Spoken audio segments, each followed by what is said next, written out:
Hi folks, I'm back again with another video overview of things I found interesting in a part of Listurbia. This time we're looking at part 2, and I've got my things there down the side that I want to talk to you about today, and let's get into it. So part 2, I talked in the last video about how I think the subheadings, or like the subheadings, are really interesting here. And this is the part where things start to get weird if they weren't already. This is the Halloween part. We might talk in the next video about the timeline for this story, but part 2 is the Halloween part. So first thing I want to point out that I noticed is another kind of boring start, which is to say, if you found the start of part 1 boring or dry, or, you know, there's not lots of imagery or dialogue or interesting story happening yet. It's information. It's a lot of facts, strange facts about mirrors. So arguably another boring, or at least dry, informational opening to a part.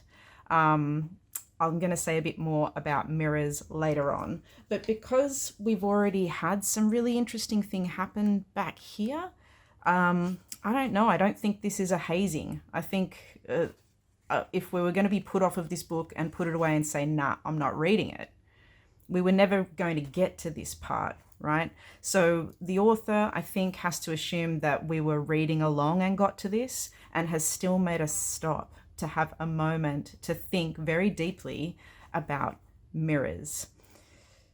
I think it's important because it's going to be a symbol. I'm going to talk about that later on. So that's the first thing I noticed. The second thing I notice in this part that I want to ask you, if you've finished the book already, you're going to have views on this. Please don't spoil it for people around you if they have not finished the book. But here we have Scott, right? We have the return of Scott in part 2, and we have swearing at each other. We have really bad attitude. We have ellipses, you know, this ellipsis being used over and over again for big pauses and silences in the conversation. Comments exchanged between Scott and me at the dinner table on Monday night while I push my overcooked steak around with my fork and wash down mouthfuls of lumpy mashed potatoes with healthy doses of red wine. So nice little language analysis you can do there. Think about how the steak is described. Overcooked, boo. The mashed potato, lumpy, boo. But the wine, healthy doses. You know, so we're getting some of the protagonist's attitude coming through the language there. But what interests me most about this is the question of whether Scott is a good boyfriend. And in the first pass for me reading through this novella, that was on my mind the whole time. As tension was building, I was wondering the whole time if this was going to come down to some kind of showdown with Scott. And I think that tension was being built purposefully. Okay, so I've started to put little tabs in here, by the way. I'm going to talk about them later on, but here is obviously marked up because it's a Scott chapter. Now, 3. We cannot not talk about page 47, page 49. Here we go, page 49. The Remember Not to Forget chapter. The images that bounce past her eyes as she's running for the train. And she's trying, here we go. My mind playing over and over, remember not to forget.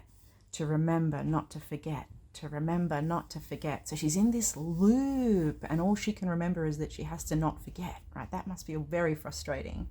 And then we have this series of kind of flashbacks, right? This is a troubled list, and the troubled list ends with a big moment in the plot. This is the first time we see this, and it, you know, takes the rest of the story in a direction. During this time, when she's trying to remember not to forget, the images that bounce past her eyes include the small brown-skinned boy. Let's read it. She sees.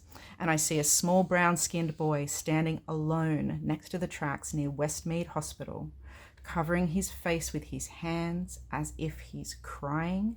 But when I look back at him a second later, he's gone.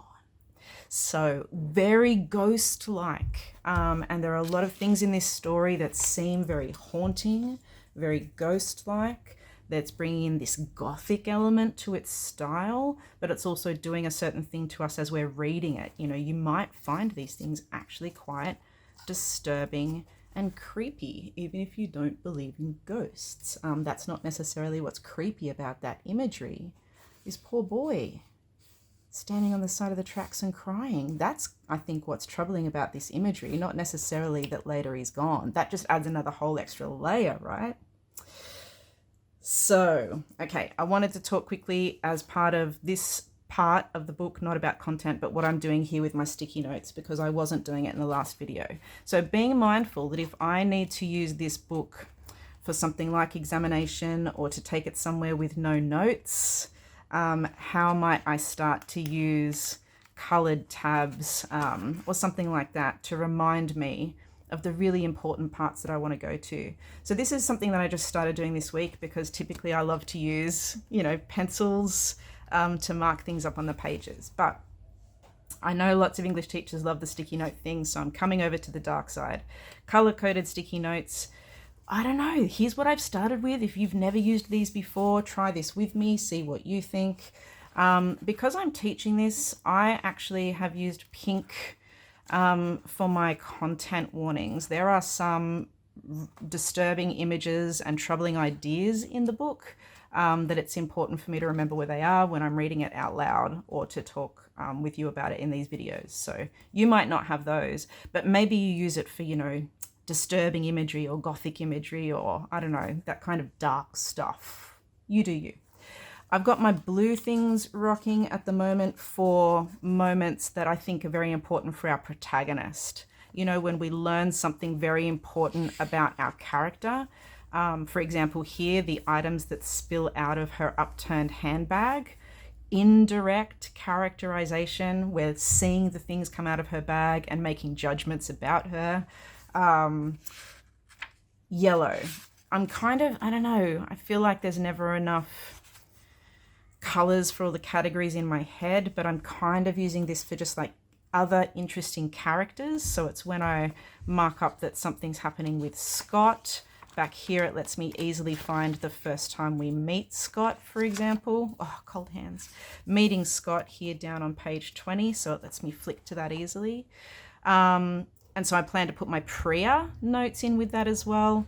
And then lastly, orange is where I'm putting in major plot points, right? So the brown-skinned boy, big plot point. And of course, we've got several later on in the book. But I'm slowly adding these as I'm reading along with you and as we're analyzing quotes and other things as we go. All right, last thing I wanted to come back to, number 5, so this doesn't get too long on you, page 55, the very end of this part.